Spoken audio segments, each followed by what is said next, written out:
Tēnā koutou katoa. Yes, there's our pretty much a business as usual meeting. I'd just maybe, like Pam, mention a couple of other things that are happening in the ward.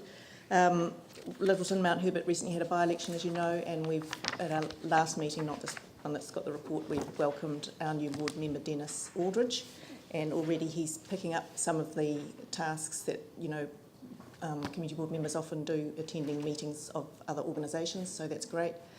Our board's a bit overwhelmed at the moment by all the consultation that's going on with the LTP and the district plan review and the representation review, and of course we've got the Lyttelton Port Recovery Plan, which is a big one for us because it feels like it's our one big chance to achieve some of the things that we've long hoped for with connecting Lyttelton with its waterfront again.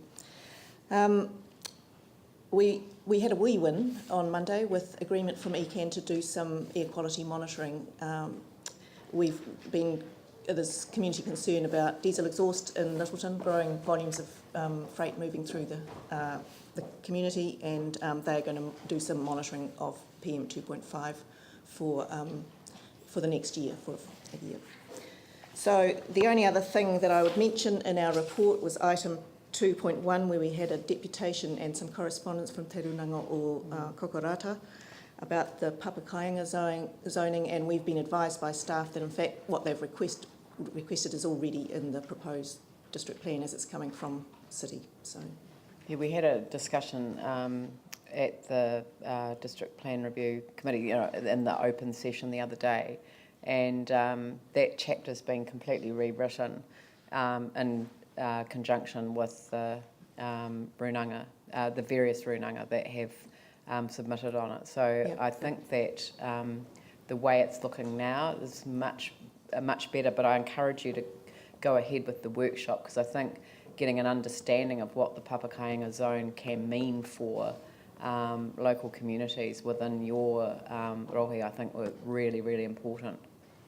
So okay. It might even be worthwhile having it as a joint one and make it available to other councillors and other community boards who might be interested, because it's a very it's a great opportunity to utilise land, Māori land, for the development of housing, and in a way that's kind of really respectful of the land and our relationship with Māori. So okay. Yeah, so I'd certainly encourage you to go ahead with that. Are there any questions? Yanni? The thing that sticks out for me is 5,000 people living in that area. So just in terms of... they're registered to the runanga. They're descended from the runanga. No, I understand. There's only about, I don't know, probably less than 100 living. Yeah, so that was going to be my question, just in terms of the existing infrastructure and the number of, I know that's the number of people registered, but obviously you wouldn't see that many build. But do you have any sense from the infrastructure that's currently in place what it could cope with in terms of new sections being developed? I don't think the existing infrastructure could. Although we've got, you know, library and community hall in Diamond Harbour, and there is their own marae as public gathering space.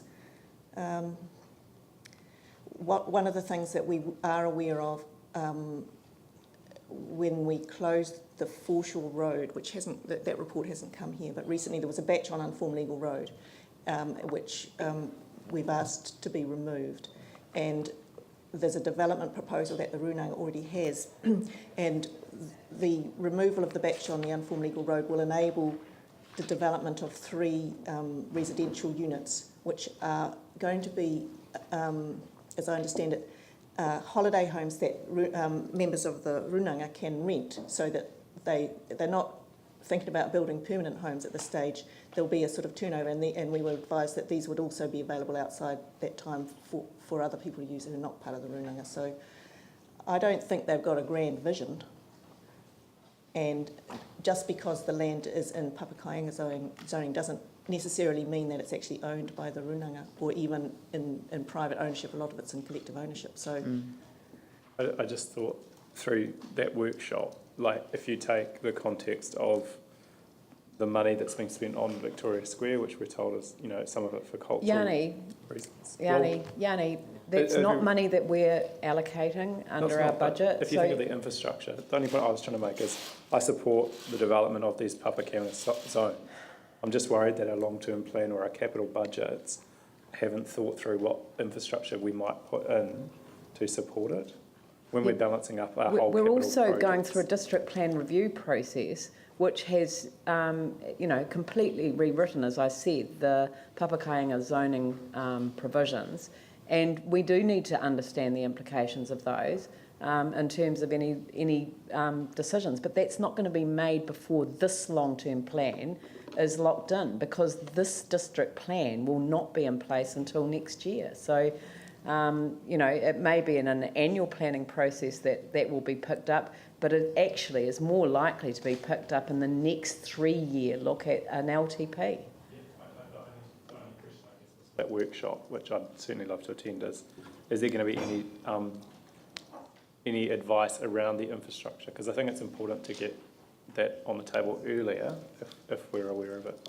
Yeah, but if they haven't got any specific plans now, and the zoning isn't changing until next year, I think my and I think if you have a property there, you're still going to have to go through the normal process of applying for consent and everything like that, where those sorts of things get assessed. So, I mean, I'm a bit vague about, as you say, all the implications of it. But but I think it is worthwhile having perhaps maybe a more general workshop rather than the specifics on that particular site. I mean, one of the things that I personally think would be good would be to have a kind of a development plan for each runanga, where they kind of set out what their vision is for the future and do a kind of integrated plan for the thing, and that enables their consenting process to be simplified. Yeah, that's true. And gives the runanga more power to design a community that meets their own needs and which will contribute to the fantastic diversity of communities that we've got on Banks Peninsula, which is one of our great things. Very well put.